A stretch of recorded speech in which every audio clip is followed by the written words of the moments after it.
Hi friends, welcome to Kanishka mathematics tutorial. और last video में हमने प्रश्नावली 2.1 को कंप्लीट किया था और अब प्रश्नावली 2.2 करेंगे।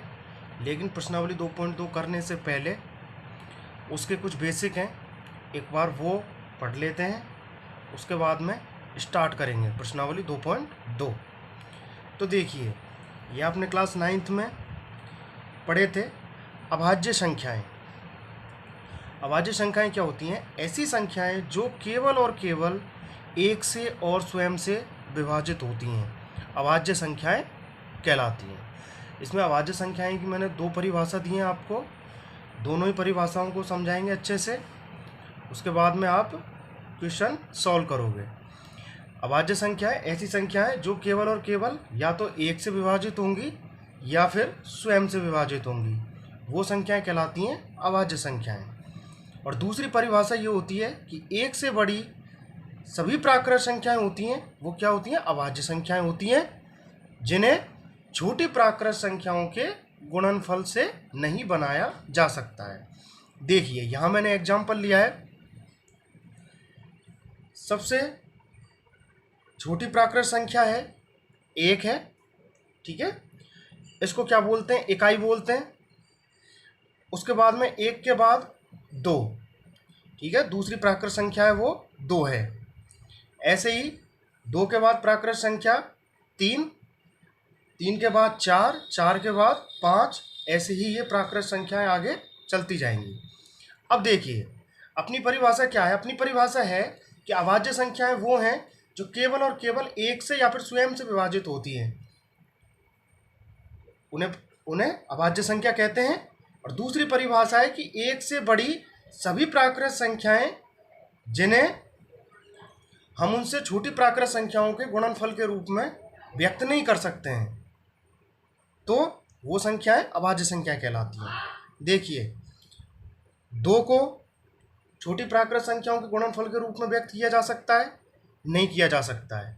ऐसी तीन को देखिए, तीन को किया जा सकता है, तीन को भी नहीं किया जा सकता।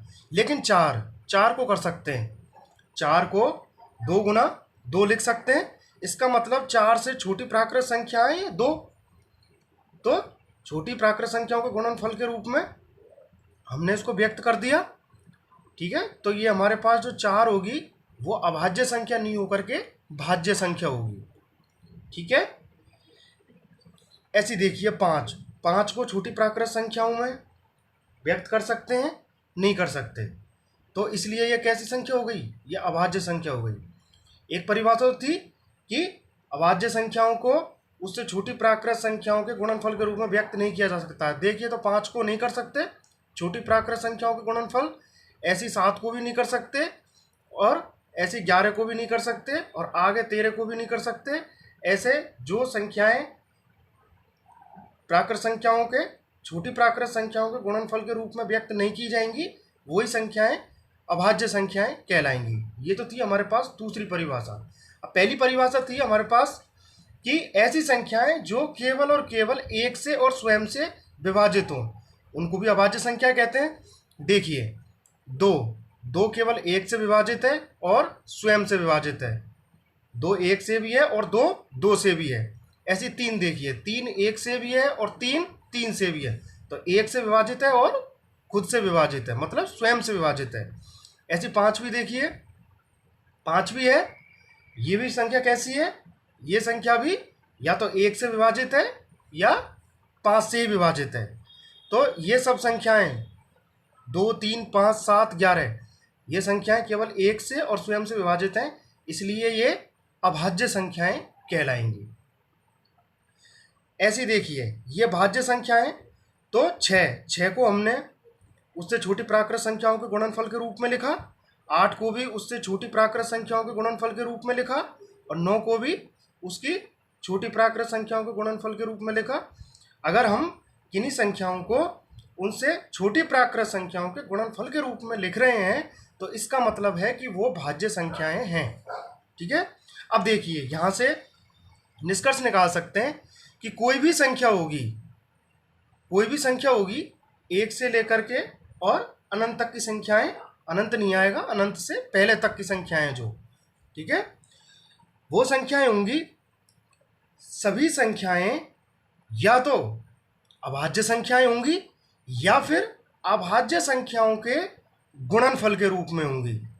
ठीक है, समझ रहे हो आप? देखिए, चाहे 2 अभाज्य संख्या है, 3 अभाज्य संख्या है, 5 अभाज्य संख्या है, पर 4 भाज्य संख्या है, फिर भी इनके देखिए ये जो गुणनफल हुए हैं छोटी प्राकृत संख्याओं के, ये हमारे पास अभाज्य संख्या ही हैं। 2 अभाज्य संख्या ही तो है। देखिए, ऐसी 3 और 2 6 भाज्य संख्या है। वैसे 6 भाज्य संख्या है। जब इससे छोटी प्राकृत संख्याओं के गुणनफल के रूप में इनको लिखा तो 3 और 2 आए, तो 3 भी अभाज्य संख्या है और 2 भी अभाज्य संख्या है। ऐसी 8 देखिए, 2 गुना 2 गुना 2, तो 2 भी क्या है? अभाज्य संख्या है। 9 3 गुना 3, तो 3 भी अभाज्य संख्या है। 10 तो 5 गुना 2, 5 भी अभाज्य संख्या है और 2 भी अभाज्य संख्या है। तो आगे और भी संख्याएं होंगी, ये मैंने एग्जाम्पल के लिए लिए हैं ये संख्या, बस आगे और भी संख्या आएंगी इनके। ठीक है, अब देखिए, मैंने ये बोला कि कोई भी संख्या हो, ठीक है, वो संख्या या तो अभाज्य संख्या होगी या अभाज्य संख्याओं के गुणनफल के रूप में होगी। देखिए, इनका जो गुणनफल है वो एक अभाज्य संख्या ही है। अब देखो, पढ़ते हैं अंकगणित की आधारभूत प्रमेय। प्रत्येक भाज्य संख्याएं अभाज्य संख्याओं के गुणनफल के रूप में व्यक्त की जा सकती हैं। अभी बताया था।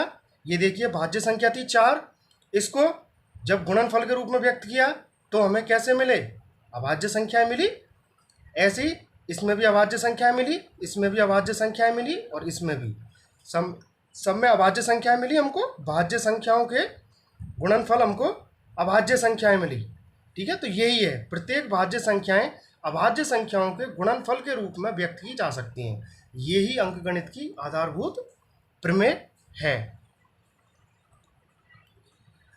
अगर हम इसको एक सामान्य रूप में अगर लिखना चाहें तो देखिए, ऐसे लिखेंगे कि हम एक भाज्य संख्या लेते हैं x, और उस भाज्य संख्या x का क्या करते हैं? गुणनखंड करते हैं। तो सपोज करो ये भाज्य संख्या x है, यहाँ भाज्य संख्या सपोज करो x के प्लेस पे हमने 4 लिए, तो इसके जो 2 गुना 2 ये क्या हैं? ये इसके गुणनखंड आए हैं, तो इनको बोल सकते हैं P1 P2।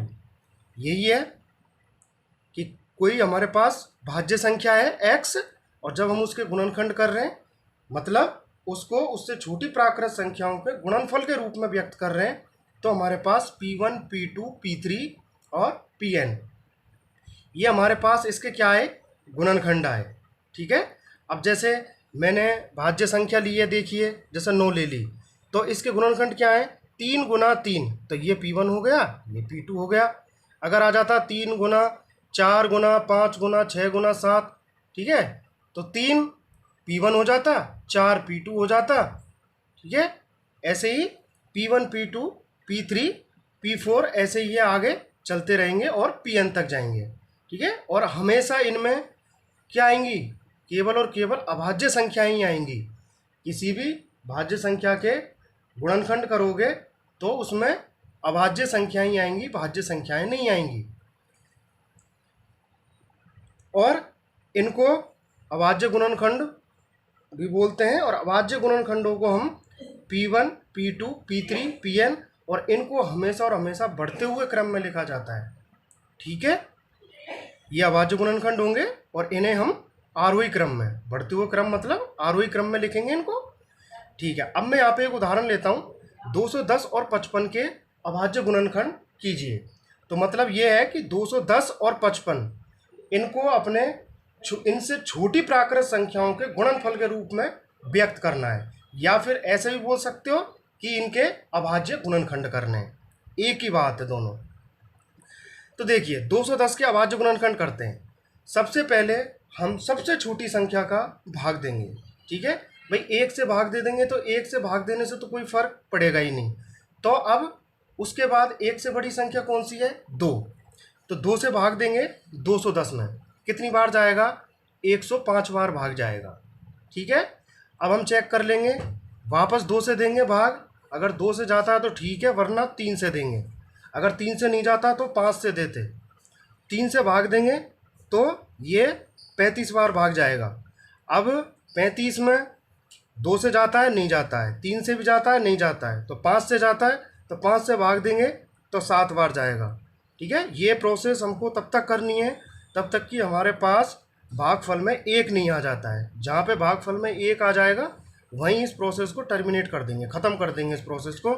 अब देखिए 55 है, 55 के भी क्या करने हैं, अभाज्य गुणनखंड करने। तो 2 से भाग जाता है 55 में, पूरा पूरा भाग जाना चाहिए, नहीं जाता है, 3 से भी नहीं जाता है, फिर 5 से जाता है, कितनी बार जाता है, 11 बार जाता है। फिर 11 को 11 से ही करेंगे, इसमें 2 का भी नहीं जाएगा, 3 का भी नहीं जाएगा, डायरेक्ट 11 का भाग जाएगा इसमें। तो यहाँ भी 1 आ गया। ये प्रोसेस हमको तब तक करनी है जब तक कि भागफल में हमारे पास 1 नहीं आ जाता है।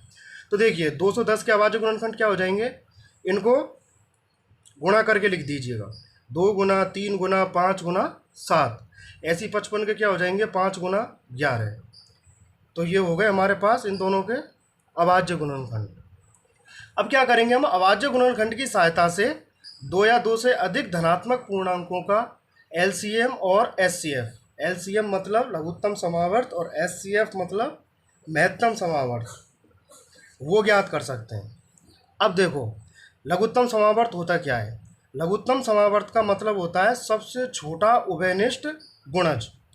भाई 2 का, सपोज करो हमको 3 का और 5 का लघुत्तम समावर्त निकालना है, तो हमको 3 के गुणज चाहिए और 5 के गुणज चाहिए, और जो उनमें सबसे छोटा उभयनिष्ठ गुणज होगा वही उन दोनों का लघुत्तम समावर्त बन जाएगा। तो देखो 3 का पहला गुणज, 3 का पहला गुणज का मतलब है कि 3 का गुणा 1 से करना है, 3 गुणा 1 करते हैं तो आता है 3। 3 का दूसरा गुणज, 3 का गुणा 2 से करना है, आता है 6। 3 का तीसरा गुणज, 3 का गुणा 3 से करते हैं तो आता है 9। ऐसे ये हमने 3 के गुणज निकाल लिए। 3 का 8वां गुणज क्या होगा, 24, क्योंकि 3 का गुणा 8 से करते हैं तो 24 आता है। ऐसे 5 से कीजिए, 5 का पहला गुणज, 5 का गुणा 1 से करना है, 5 का गुणा 1 से करेंगे तो आएगा 5। ऐसे ही 5 का गुणा 2 से करेंगे तो आएगा 10, दूसरा गुणज। ऐसे ही अपन ने ये 6 गुणज तक निकाला है, 5 का गुणा 6 से करेंगे तो ये 30 आ जाएगा। तो देखिए इन दोनों में हमको ये चेक करना है कि सबसे छोटा गुणज होना चाहिए और ऐसा गुणज होना चाहिए इसकी जो दोनों में आ रहा हो। 3 इसमें है लेकिन इसमें नहीं है, 6 इसमें है, इसमें नहीं है, 9 इसमें है, इसमें नहीं है 9। ऐसे ही 12 इसमें है, 12 इसमें नहीं है, लेकिन 15 3 के गुणज में भी है और 5 के गुणज में भी है 15। ठीक है, तो 3 और 5 का जो लघुत्तम समावर्त है वो बन जाएगा 15। ठीक है, लघुत्तम समावर्त की देखो दूसरी परिभाषा से समझते हैं। तो लघुत्तम समावर्त प्रत्येक अभाज्य गुणनखंड की अधिकतम घातों का गुणनफल होता है। सबसे पहले 2 संख्याएं हमको दी जाएंगी, उनका लघुत्तम समावर्त जैसे निकालना है तो सबसे पहले उनके अभाज्य गुणनखंड कीजिए। अभाज्य गुणनखंड करने के बाद जो भी उसके अभाज्य गुणनखंड आए उनको लिखिए। उनको लिखने के बाद जो उनकी अधिकतम घात है, अधिकतम घात वाले पदों को लिखिए और उनका गुणा कर दीजिए, लघुत्तम समावर्त हमारे पास आ जाएगा। ऐसी देखो महत्तम समावर्त होता है, यह प्रत्येक उभयनिष्ठ अभाज्य गुणनखंड की न्यूनतम घातों का गुणनफल होता है। तो अभाज्य गुणनखंड करने हैं, अभाज्य गुणनखंड करने के बाद अब यहाँ पे केवल वो अभाज्य गुणनखंड आएंगे जो कि दोनों में होंगे, मतलब कॉमन होंगे, उभयनिष्ठ होने चाहिए। उभयनिष्ठ लेके और जो उनकी जो न्यूनतम घात होगी, न्यूनतम घात वाले पदों का गुणा कर देंगे तो हमारे पास महत्तम समावर्त आ जाएगा। देखो इसको मैंने एक उदाहरण से समझाया है। 24 और 36 का अभाज्य गुणनखंड की सहायता से लघुत्तम समावर्त तथा महत्तम समावर्त ज्ञात कीजिए। तो देखो 24 के अभाज्य गुणनखंड किए, 36 के अभाज्य गुणनखंड किए। कैसे किए, सबसे पहले सबसे छोटी संख्या से भाग देते हैं, 1 से तो देंगे नहीं क्योंकि 1 से भाग देने पे कोई फर्क नहीं आएगा। तो फिर 1 के बाद 2 से करेंगे इसको, 24 में 2 का भाग देंगे, 12 बार जाएगा। फिर 2 का भाग वापस 12 में देंगे, 6 बार जाएगा। फिर 6 में वापस 2 का भाग देंगे, 3 बार जाएगा। अब 3 में 2 का भाग नहीं जाता है तो 3 में 3 का ही भाग जाएगा तो 1 बार। ये अभाज्य गुणनखंड हमको तब तक करने हैं कि जब तक भागफल में हमारे पास 1 नहीं आ जाता। ऐसी देखो 36 के किए, 2 से किया, यहाँ पे 1 का भाग नहीं देंगे, 2 से करेंगे, 18 बार भाग जाएगा। 18 में 2 का भाग वापस चला जाएगा पूरा पूरा, तो 9 बार जाएगा। अब 9 में 2 का नहीं जाएगा तो किसका, 3 का देंगे, फिर 3 बार चला जाएगा और 3 में 3 का देंगे, 1 बार चला जाएगा। ठीक है। अब देखो 24 के अभाज्य गुणनखंड लिख लिए, 2 गुना 2 गुना 2 गुना 3। ऐसे ही 36 के अभाज्य गुणनखंड लिख लिए, 2 गुना 2 गुना 3 गुना 3। यहाँ पे 2 कितनी बार आया है? 2 यहाँ पे 3 बार आया है, तो 2 की घात 3। घात का मतलब होता है जैसे 2 की घात 3 है तो 2 को 3 बार गुणा किया है। अगर 2 की घात 4 है तो इसका मतलब 2 को 4 बार गुणा किया है। अगर 2 की घात 5 है तो इसका मतलब है कि 2 को 5 बार गुणा किया है। तो यहाँ पे 2 का 3 बार गुणा है, इसलिए मैंने 2 की घात 3 लिखी। यहाँ पे गुणा 3 यहाँ पे है ही है ये। ऐसे देखिए 2 गुणा 2 गुणा 3 गुणा 3। 2 की घात कितनी है? 2। 2 बार आया है 2, और यहाँ 3 भी 2 बार आया है, तो 2 की घात 2 गुणा 3 की घात 2। अब इनका अगर महत्तम समावर्त निकालना है तो महत्तम समावर्त में क्या करते हैं? सबसे पहले ये चेक करते हैं कि दोनों में उभयनिष्ठ होना चाहिए। अब देखिए इसका अभाज्य गुणनखंड में अभी हम घात की बात नहीं करेंगे, केवल अभाज्य गुणनखंड की बात करेंगे, और वो अभाज्य गुणनखंड की बात करेंगे कि जो दोनों में उभयनिष्ठ हो। तो 2 इसमें भी है और 2 इसमें भी है, तो ये 2 ले लेंगे यहाँ पे। ऐसे ही 3 इसमें भी है, 3 इसमें भी है, तो 3 ले लेंगे। अब करते हैं घात की बात। इसमें घात लेते हैं हम न्यूनतम। इन दोनों में देखिए 2 की न्यूनतम घात कहाँ पे? ये रही 2 की न्यूनतम घात है, 2 की घात 2। तो हम ये 2 की घात 2 कर देंगे ऊपर, तो 2 की घात 2 होता है 4। 2 की घात 2 का मतलब 2 को 2 बार गुणा किया है, तो 2 गुना 2 होता है 4 गुना 3, ये हो गया 12। अब देखिए इनका लघुत्तम समावर्त। लघुत्तम समावर्त में हमने आपको बताया था, इसमें हम करते हैं अभाज्य गुणनखंड लेते हैं, उभयनिष्ठ नहीं देखते हैं इसमें। तो अभाज्य गुणनखंड जो भी आए हैं या 2 है और 3 है, 2 और 3 ही है इनमें दोनों में, तो 2 और 3 को लिखिए पहले बस। अभी घात मत लगाइए, घात बाद में लगाएंगे। तो और घात कैसी लेते हैं इसमें? अधिकतम घात लेते हैं। तो इन दोनों में 2 की अधिकतम घात कितनी है? अधिकतम घात 2 की 3 है, और 3 की अधिकतम घात 2 है, तो 2 की घात 3 करेंगे। इसका मतलब 2 को 3 बार गुना करना है। 2 का गुना 2 से करेंगे 4, फिर 4 का गुना वापस 2 से करेंगे तो आ जाएगा 8। ऐसे ही 3 का गुना 2 से करेंगे, क्योंकि 3 की घात 2 है, तो 3 को 2 बार गुना करेंगे तो 3 गुना 3 9 आ जाएगा, और 9 का गुना 8 से करेंगे तो 72 आ जाएगा। ठीक है। अब एक बार चेक कीजिए, महत्तम समावर्त और लघुत्तम समावर्त को एक बार गुना करके देखिए।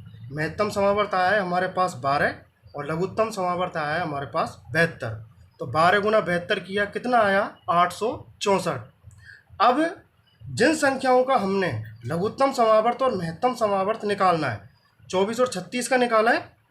2 संख्याएं दी हुई थी हमको, 24 और 36, इनका ही हमको महत्तम समावर्त निकालना था और इनका ही लघुत्तम समावर्त निकालना था। तो अब इन संख्याओं को गुणा कीजिए आपस में, 24 और 36 को। तो 24 का गुणा 36 से किया तो 864। अतः हम कह सकते हैं, देखिए जब 2 पूर्णांक संख्याओं का 24 और 36, इनका जब हमने एलसीएम और एचसीएफ निकाला, उनका गुणनफल उन दोनों संख्याओं के गुणनफल के बराबर आ गया हमारे पास।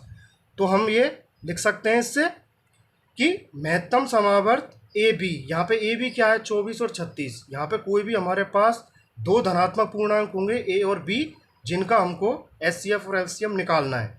वो महत्तम समावर्त और उनका लघुत्तम समावर्त वो हमेशा और हमेशा बराबर होगा उन दोनों धनात्मक पूर्णांकों के गुणनफल के।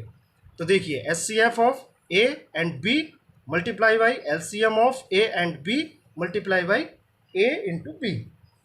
ठीक है। पर इसकी बाउंडेशन है, इसकी ये बाउंडेशन है कि केवल और केवल ये 2 धनात्मक पूर्णांकों पर ही अप्लाई किया जा सकता है।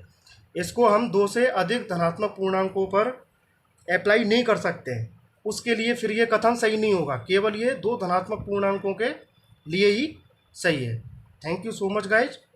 मुझे आशा है कि आपको अच्छे से समझ में आया होगा।